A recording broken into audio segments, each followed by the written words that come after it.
जी 27वीं आईनी तरमीम जो कि मुतनाज़ा हो चुकी है और इसको वफाकी काबीना की जानिब से मंजूर कर लिया गया है। अब जो है सेनेट में इसको आईनी तरमीम को पेश किया जाएगा। बिलावल भुट्टो की जानिब से कल कुछ नुकात पे जो है इत्तफ़ाक़ किया गया था वफाकी हुकूमत के साथ, जबकि कुछ नुकात पे वो एग्री नहीं हुए।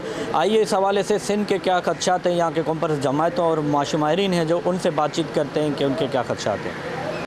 देखें, उन्होंने एक तो सिविलियन सुप्रीमेसी थी आइन में, वो 243 में जो चेंजेस लाए हैं उससे मुझे कुछ सालों के बाद जो सुप्रीमेसी तो ख़त्म हुई उस दिन जिस दिन पास हो जाएगा, लेकिन पहले पर्दे के पीछे जो काम करते थे अब असेंबलीज़ पे सिविलियन सुप्रीमेसी के थ्रू जो मुल्क चलता था वो नहीं चलेगा। तो मेरा ख्याल है ये तो अंग्रेज़ों की ग़ुलामी का वक्त याद आता है कि मैजिस्ट्रेटी पावर आम होता था, और तो मेरा ख्याल है कि अदलिया के लिए डार्क दिन होगा जिस दिन असेंबली से ये कॉन्स्टिट्यूशन पास होगा। तो इस तरमीम में LFC का हिस्सा था वो तो गालिबन इन्होंने निकाल दिया है, वो अब नहीं है, लेकिन जो बाकी शिकें हैं उससे आवाम के हुकूक बहुत तंग हो गए।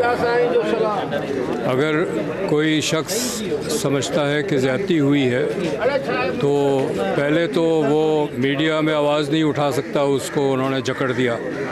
अब कोर्ट भी नहीं जा सकेंगे, वो भी जकड़ दिया।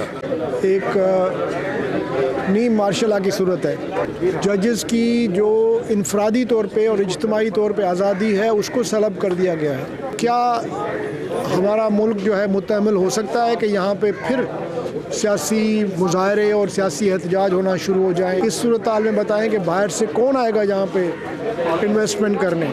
अजी कॉम्पर्स सईद जैन शाह की आपने बातचीत सुनी। उनका कहना है कि 27वीं आईनी तरमीम की उन्होंने मुखालफत की और उनका कहना है कि 11 जो नवंबर है आने वाली उस पर सिंध भर में जो है वो एहतजाज की उन्होंने कॉल दी है। दीगर कॉम्पर्स जमातें भी इसमें शामिल होंगी।